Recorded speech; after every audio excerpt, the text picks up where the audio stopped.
మొదటి సమూయేలు గ్రంథము 30వ అధ్యాయము.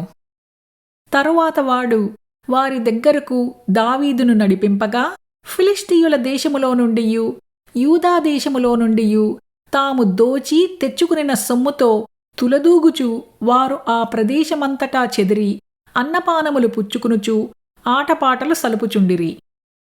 దావీదు సంగతిని గ్రహించి సంధ్యవేళ మొదలుకొని మరనాటి సాయంత్రము వరకు వారిని హతము చేయుచుండగా, ఒంటెల మీద ఎక్కి పారిపోయిన 400 మంది యవ్వనులు తప్ప తప్పించుకునినవాడు ఒక్కడునూ లేకపోయెను. ఈలాగున దావీదు అమాలేకీయులు దోచుకొనిపోయిన దానంతటినీ తిరిగి తెచ్చుకొనెను. మరియు అతడు తన 2 భార్యలను రక్షించెను.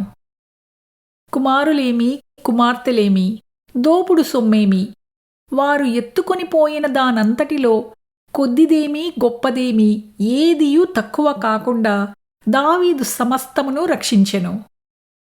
మరియు దావీదు అమాలేకీయుల గొర్రెలన్నిటినీ గొడ్లన్నిటినీ పట్టుకొనెను.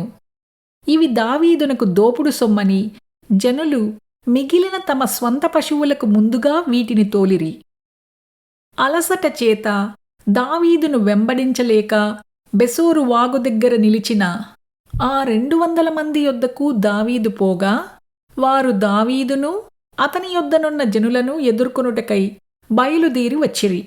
దావీదు ఈ జనుల యొద్దకు వచ్చి వారి యోగక్షేమమడుగగా, దావీదుతో కూడా వెళ్ళిన వారిలో దుర్మార్గులునూ పనికిమాలిన వారునూ అయిన కొందరు, వీరు మనతో కూడా రాక నిలిచిరి కనుక తమ భార్యలను పిల్లలను తప్ప మనకు మరలా వచ్చిన దోపుడు సొమ్ములో మనమేమియూ వీరికియ్యము, తమ భార్యా పిల్లలను వారు తీసుకుని పోవచ్చుననిరి. అందుకు దావీదు వారితో ఇట్లనెను, సహోదరులారా, యెహోవా మనలను కాపాడి మన మీదికి వచ్చిన ఈ దండును మనకప్పగించి మనకు దయచేసిన దాని విషయంలో మీరు ఈలాగున చేయకూడదు. మీరు చెప్పినది ఎవరు ఒప్పుకొందురు? యుద్ధమునకు పోయిన వాని భాగమెంతో సామాను యొద్ద నిలిచిన వాని భాగము అంతే అని వాడుక మాట. అందరూ సమముగానే పాలు పంచుకొందురు కదా.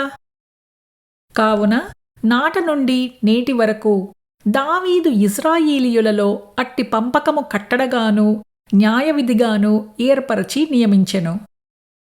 దావీదు సిక్లగునకు వచ్చినప్పుడు దోపుడు సొమ్ములో కొంత తన స్నేహితులైన యూదా పెద్దలకు ఏర్పరచి, యెహోవా శత్రువుల యొద్ద నేను దోచుకునిన సొమ్ములో కొంత ఆశీర్వాద సూచనగా మీకు ఇచ్చుచున్నానని చెప్పి వారికి పంపించెను.